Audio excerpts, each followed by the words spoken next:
نحمده ونصلي على رسوله الكريم أما بعد فأعوذ بالله من الشيطان الرجيم بسم الله الرحمن الرحيم ألا بذكر الله تطمئن القلوب صدق الله العظيم.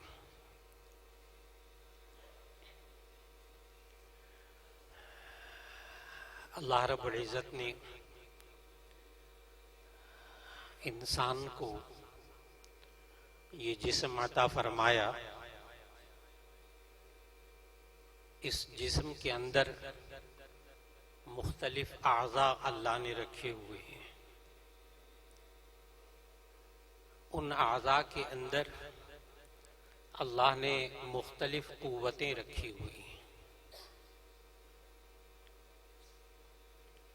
اللہ نے انسان کو حواس خمسہ دیے اور ان حواس کو بھی اللہ نے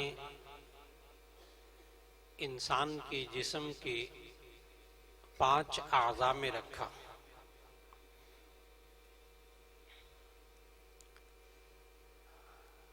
ان حواس خمسہ کے ذریعے انسان اپنے اچھے اور برے کو معلوم کرتا ہے، اپنا خیر اور شر پہچانتا ہے. اللہ نے انسان کو حواس خمسہ میں سے ایک قوت سامعہ دی ہے، سننے کی طاقت. یہ اللہ نے انسان کے کانوں کے اندر رکھی ہے. انسان سنتا ہے، سن کر فیصلہ کرتا ہے یہ بات اچھی ہے یا نہیں، یہ آواز اچھی ہے یا نہیں. دوسری قوت اللہ نے انسان کی آنکھ میں رکھی ہے، قوت باصرہ، دیکھنے کی طاقت. یہ انسان دیکھ کر معلوم کرتا ہے میرے لیے کیا اچھا ہے کیا برا ہے. آپ دن بھر پھل خریدتے ہیں، سبزی خریدتے ہیں، دیکھ کر خریدتے ہیں میرے لیے کیا اچھا ہے کیا برا ہے.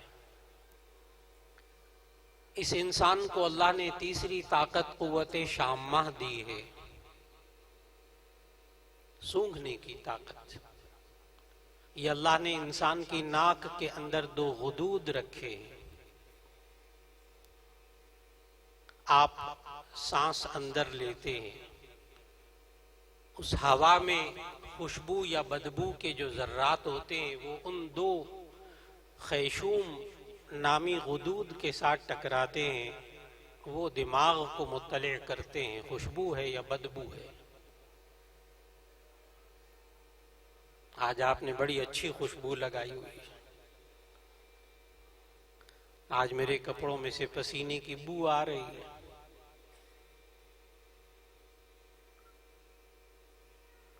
چوتھی طاقت اللہ نے انسان کو قوت ذائقہ دی ہے، چکھنے کی طاقت. یہ انسان چکھ کر فیصلہ کرتا ہے میرے لیے کیا اچھا ہے کیا برا ہے.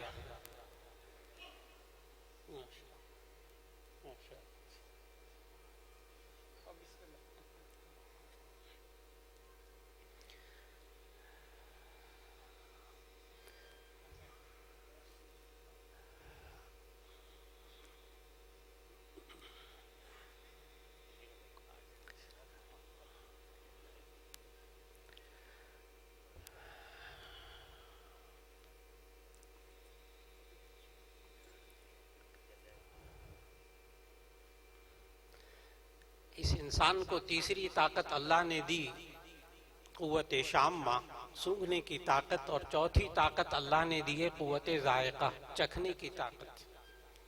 یہ انسان چکھتا ہے اور چکھ کر فیصلہ کرتا ہے کیا اچھا ہے کیا برا ہے.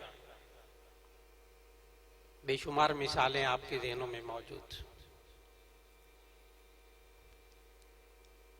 یہ انسان، اس کو 5ویں طاقت اللہ نے قوت لامسہ کی دی ہے، چھونے کی طاقت. یہ چھو کر فیصلہ کرتا ہے، ہاتھ لگا کر یہ میرے لیے اچھا ہے یا برا ہے. چائے کا کپ سامنے آتا ہے، ہاتھ لگایا کپ کو، بہت تیز گرم ہے، اس سے تو میرا منہ جل جائے گا، ذرا ٹھہر کے پیوں گا۔ بے شمار مثالیں آپ کے ذہن میں آ رہی ہیں۔ یہ پانچوں قوتیں اللہ نے انسان کو اپنا خیر اور اپنا شر معلوم کرنے کے لیے عطا فرمائی ہیں، اللہ نے عطا فرمائی ہیں۔ اور اگر کوئی چیز ایسی ہو جو ان پانچ قوتوں کے دائرے میں نہ آتی ہو تو پھر اللہ نے انسان کو ایک چھٹی طاقت بھی دی ہے، قوت عقلیہ، ذہنی صلاحیت بھی دی ہے، قوت فکریہ۔ یہ انسان بسا اوقات پانچ قوتوں سے مسئلہ حل نہیں کر پاتا تو وہ قوت عقلیہ استعمال کرتا ہے اور اپنا اچھا اور برا معلوم کرتا ہے۔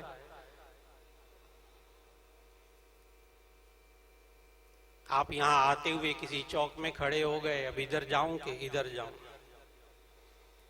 نہ دیکھ کر فیصلہ کر رہے ہیں، نہ سن کر فیصلہ کر رہے ہیں، نہ سونگھ کر فیصلہ کر سکتے ہیں، نہ چکھ کر فیصلہ کر سکتے ہیں، نہ چھو کر فیصلہ کر سکتے ہیں۔ عقل لڑاتے ہیں، میں ادھر جاؤں کہ ادھر جاؤں۔ بے شمار جگہ ہم عقل سے فیصلہ کرتے ہیں۔ یہ چھٹی طاقت بھی اللہ ہی کی دی ہوئی ہے جس سے انسان اپنا اچھا اور برا معلوم کرتا ہے۔ جب یہ سب طاقتیں اللہ نے دی ہیں اپنا اچھا اور برا معلوم کرنے کے لیے، خیر اور شر کو معلوم کرنے کے لیے، تو پھر یہ وحی الہی اللہ نے کیوں نازل کی؟ یہ قرآن حکیم کیوں نازل کیا؟ انبیاء آئے اور آخری نبی صلی اللہ علیہ وسلم تشریف لائے، انہوں نے آ کر ہمیں زندگی کے بارے میں اچھا اور برا سکھایا۔ وہ کون سا اچھا اور برا ہے؟ جب اللہ نے 6 طاقتیں ہمیں اپنا اچھا اور برا معلوم کرنے کے لیے، اپنا خیر اور شر معلوم کرنے کے لیے اللہ نے ہمیں 5 حواس اور ایک قوت عقلیہ دی ہوئی تھی، تو پھر وحی الہی کی کیا ضرورت تھی؟ پھر ان اولیاء اللہ کی کیا ضرورت ہے؟ یہ کون سا خیر اور شر سکھاتے ہیں؟ یہی ہے جو اولیاء اللہ کے ساتھ تعلق نہیں جوڑتے، وہ ان 6 طاقتوں پر گھمنڈ اور غرور اور انحصار کر کے بیٹھ جاتے ہیں۔ ہمیں معلوم ہے، ہمیں کسی کی ضرورت نہیں ہے رہنمائی کی، ہمیں معلوم ہے کیا اچھا ہے کیا برا ہے، میں پڑھا لکھا ہوں۔ وہ اپنی ان 5 قوتوں پر اور قوت عقلیہ پر، اپنے علم پر ڈگریاں حاصل کر لیں اور کہتے ہیں میرے کسی بزرگ کی ضرورت نہیں، مجھے وحی الہی کے ذریعے جو خیر اور شر بتایا جاتا ہے اس سے بیچارہ وہ بہت دور ہو جاتا ہے۔ پھر انبیاء کی کیا ضرورت تھی ان 6 قوتوں کے ہونے کے بعد؟ وحی الہی کی کیا ضرورت تھی؟ آج وحی الہی ہمارے سامنے 2 شکلوں میں موجود ہے، تمام مشائخ موجود ہیں۔ وحی الہی 2 صورتوں میں موجود ہے، ایک قرآن حکیم کی صورت میں، ایک سنت رسول اللہ صلی اللہ علیہ وسلم کی صورت میں، اور اسی وجہ سے جو قرآن حکیم کی وحی ہے اسے وحی مطلوب کہتے ہیں، اور جو حدیث ہے اسے یہ مشائخ وحی غیر مطلوب کہتے ہیں، اور یہ دونوں کو وحی کہتے ہیں۔ پھر آخر وحی الہی کی کیا ضرورت ہے؟ پھر سمجھ میں آئے گا کہ اولیاء اللہ کی کیا ضرورت ہوتی ہے۔ ان بزرگوں نے ساری زندگی کس چیز میں گزار دی؟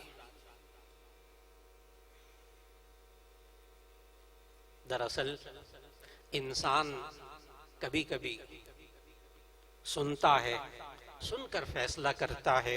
ان حواس 5 کے ذریعے انسان اپنا اچھا اور برا خود معلوم کرتا ہے، لیکن اس فیصلہ کرنے میں کبھی کبھی غلطی ہو جاتی ہے۔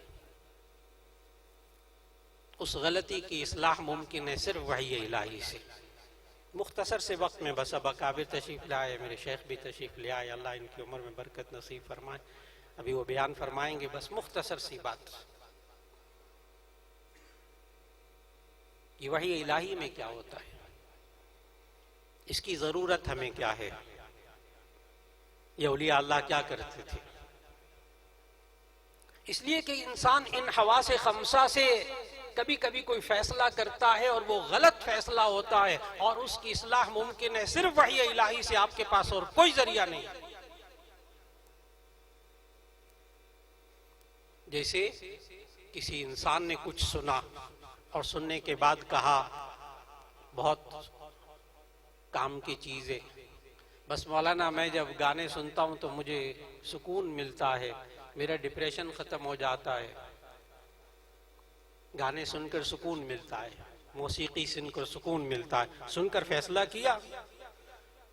اور بعض تو بڑے قابل لوگ آپ کو ملیں گے معاشرے کے اندر، وہ کہتے ہیں کہ یہ جو موسیقی ہے، یہ جو گانے ہیں، یہ روح کی غذا ہے۔ دیکھا، سنا، سن کر عقل سے فیصلہ کیا، یہ موسیقی روح کی غذا ہے۔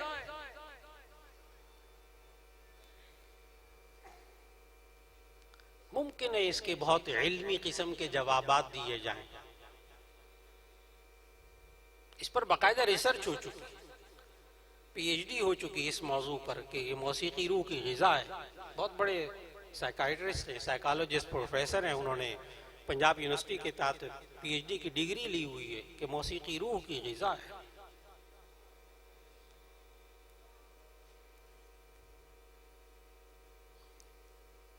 چنانچہ ہمارے ایک بزرگ، ایک اللہ کے ولی کے سامنے، حضرت مولانا یوسف لدھیانوی صاحب شہید رحمۃ اللہ علیہ کے سامنے کسی نے کہہ دیا کہ حضرت یہ فلاں فلاں یوں کہتا ہے کہ موسیقی روح کی غذا ہے، اب اولیاء اللہ کیا کرتے ہیں، ذرا غور سے سنیے گا، اولیاء اللہ کیا کرتے ہیں۔ ان کے سامنے جب یہ کہا گیا کہ موسیقی روح کی غذا ہے تو حضرت نے فرمایا اللہ کے ولی نے کہ ٹھیک ہی کہتے ہیں۔ انہوں نے تصدیق کر دی اس کی کہ موسیقی روح کی غذا ہے، کہتے ہیں وہ ٹھیک ہی کہتے ہیں، غور سے سنیے گا، وہ ٹھیک ہی کہتے ہیں، جیسی روح ویسی غذا۔ جواب مکمل ہو گیا۔ پاکیزہ روح کے لیے پاکیزہ غذا، گندی روح کے لیے گندی غذا۔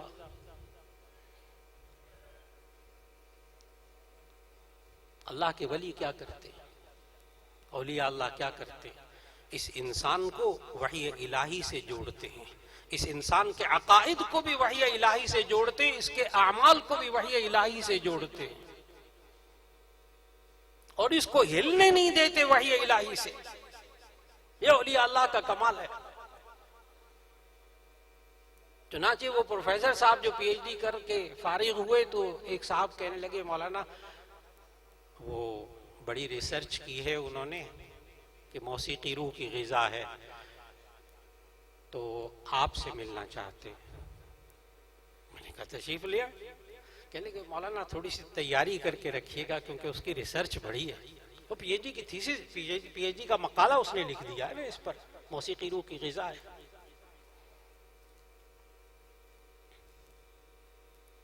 آ جائیں، تشریف لائیں، چائے وائے پئیں گے بیٹھ کر۔ آ گئے، آنے کے بعد کہنے لگے کہ بات چیت چلی، میں نے کہا بڑا سنا آپ نے کمال کر دیا، تھیسس لکھ دیا، جمع ہو گیا، پی ایچ ڈی کی ڈگری مل گئی۔ کہنے ہاں مل گئی ماشاءاللہ۔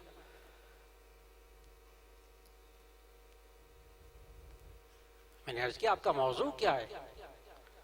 کہنے کہ یہی موضوع ہے، وہ موسیقی روح کی غذا ہے۔ میں نے کہا کمال کر دیا آپ نے۔